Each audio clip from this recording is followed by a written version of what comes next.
So I just received this big box of book mail from Tuttle Publishing, which is one of my favorite publishers of Asian books. They are a premier publisher of Asian books that focus on Asian language, culture, arts, and they sent a big bundle my way, and I just wanted to do an unboxing to share with you all a little bit of what I've got. I always love sharing diverse and inclusive stories, and being an Asian American myself, Asian picture books are also are one of like the ones, that I'm really excited to receive and to share.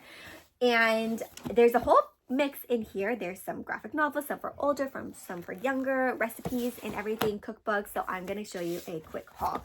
So starting with this one, The Amazing Beasts of Philippine Mythology. So I am actually half Filipino. And look so they are all these different stories about all these different Filipino mythical beasts, and I love the illustration. So there's like almost like different illustration styles for like the different ones, and a fun one. So see the text, you can see you can maybe read it aloud to younger kids, or it's more for like independent reading for older people or even adults. I would enjoy this one. Then we got Supernatural Korea. Look at this one. Magical tales of goblins, dragons, demons, and more. So similar to the Filipino one, except this one is Korean. And I remember looking through this one online and seeing also very cool illustrations. So some cool tales about Korean mythology. And look at these pictures. Kind of creepy, but very fascinating. So also you can also see this one's maybe not geared towards more children, more for older readers. You can use it as a read aloud, but oh, look at that. Kind of creepy, right? That one seems pretty cool. So if you follow along on my blog or even in my stories, sometimes I share in Substack, husband has been reading Musashi, or he finished reading Musashi, of this like huge novel about the samurai to baby. And the title has a graphic novel version, The True Story of Japan's Warrior. So I thought that was super cool. I'm excited to show that to him. I'd even gift it to him for like Father's Day so he can read it to babies, like a gift from baby. So the real Musashi. So a lot shorter than the actual like big novel, the manga edition. Let's see. Then we have, this cute little book. It's not a board book because it's got actual like paper pages, but tiny like a board book. Kuping-chan and You, Words of Encouragement from Japan's Positive Little Penguin. So like a little positive encouragement book. Look how cute. I hope your aches and pains disappear soon. Recovery particles, little recovery particles. You always work so hard. Would you like a slice of this quiche I made with Adelie? So it's cute little things if you never need a pick-me-up, which, my friends, with everything going on in the world, we could all use a pick-me-up. Want a popsicle for you? Good move eating lunch. I'll join you. So super cute little penguin just to bring joy into your life. Cute little illustrations. This one, The Complete Musashi, the Book of Five Rings and Other Works. So I'm curious about this one. This one is also, I think, one that I wanted to share with husband as well. So most famous samurai who ever lived, his writings, including his Book of Five Rings, are widely read by millions. This one has been translated. So this is actually like Musashi's own work. So I think husband will actually be really curious about this one too. Maybe I'll pair that with the manga edition for a gift. Although there's also this one, Shogun, The Life and Times of Japan's Greatest Ruler. So he this is a lot about husband, but he really likes things about like samurais and battles and stuff. So this is also really long, kind of like the Musashi book. So he might be interested in that too. He's been looking for more books like that. And I was like, hey, Tuttle has a bunch. That'd be super cool to share with him. And he reads them aloud to baby and toddler when they're like playing, so they can hear it in the background, which is a fun way to get more reading in, my friends. Like you can just like start a chapter book read aloud or something you like to read and just read it aloud while they're playing. They're still listening. It's really cool. All right, my first book of Arabic words. So Tuttle has this whole series of first words books for like tons of different countries and languages. I had the Vietnamese one and the Filipino one, but they have like it in a bunch of different languages too, like Japanese. They have now started like this new line of Arabic books. So if you are introducing Arabic to your child, then definitely check out this one. It's an alphabet book. It goes through the alphabet. It also has it written in Arabic as well as with the ABC alphabet. So you can see here, cute illustrations, goes through all the different words. A great way for introducing Arabic language to your child.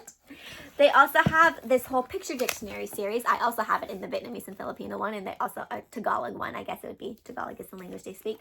I'm just taking a look over here because this is where I have all my Asian books, but they have it for all these different Asian languages. They now have it in Arabic as well. So it's really cool because it's just like real pictures of different things. See So here's the animal page. It has it in Arabic and then also has it in English beneath, so you can have all the different words. Here's like all the fruits and different spices. So really cool picture dictionary to help introduce Arabic to your kids. Also check them out for all the different languages that they have. A lot of different Asian languages. Another one of my favorite series that they do are folk tales for children. So again, I have down here, there's like 12 different books in this series. They have, I'm just going to scan down here so that you can see. It's right here on this bottom shelf. But they have Burmese children's stories, Indian, Thai, Filipino, Indonesian, folk tales from all the different places. Japan, China. And now they have the Vietnamese folk tales for children. And right here, so you can see beautiful illustrations, a fun way to share like the Vietnamese folklore with your littles. So I'm excited. I'm going to read this one aloud to baby and toddler and keep it in our home. And down back here has like a quick summary. They have like the Lisi envelope, the legend of the longan, the legend of the grain and rice. Super cool. But again, check them out for all the different folk tales that they offer from different Asian countries. Hokusai's Daughter, a Young Artist in Old Japan. This is bilingual English and Japanese, so they have a lot of bilingual picture books too. So this one has Japanese and English in it, it seems. So let's see. So it's written again like in the Japanese characters you can see. So Japanese and English, so you can use it to, if you speak Japanese and read it, then you can also read it to your child like that. Trying to see if this is an actual real biography. It seems like it is. So very cool. Also check them out for more bilingual books. Okay, children's favorite stories. Similar to the folk tales, they have a whole series about children's favorite stories from different countries around the world, similar to the ones I shared, like Burma, India, Thai, Filipino, Korea, Japanese. Now they also have Arabic stories, children's favorite Arabic stories. So a whole bunch of different ones in this book, and a super fun way, again, fun illustrations to share this folklore with your littles, all about different Arabic stories. Fun one in this series. And then we have Japanese yokai, explore the magical world of monsters, demons, and mythical creatures. So this seems to be like a new series that they also have. So I just showed you the Vietnamese and the Korean one. So this is the Japanese version. So let's take a look at these illustrations. So it has like little descriptions of each, little stories, and then all the illustrations are so fun too to see. So another fun way to share that cultural folklore with them. All right, we have just 3 more. This is my first book of Japanese words. So you saw how I showed you the Arabic one. This is Japanese, and I chose this one because my husband is actually part Japanese. So my kids are part Filipino, Vietnamese, and Japanese in terms of their Asian ancestry. And so this is a fun one to show different Japanese words. It's again like the alphabet, but using different Japanese words. So I think this one would be cute for husband to get to share with the littles too. Me too.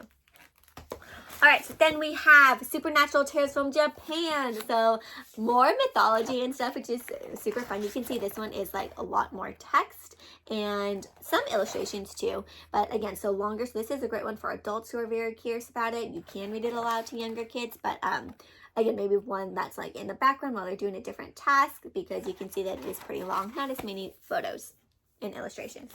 And the last one is a cookbook. They have so many different cookbooks on their website, and we love ramen in our house, especially toddler, who is a very selective eater, but he will eat noodles, loves noodles. So I was like, hey, let's do some more ramen in our house so that he has some more noodles to eat. Husband also loves ramen. I also enjoy it too. So a fun cookbook about all these different ramen recipes that we can try. So I'm excited to try some of these out. And if I try them, then I will definitely share and let you know how they go.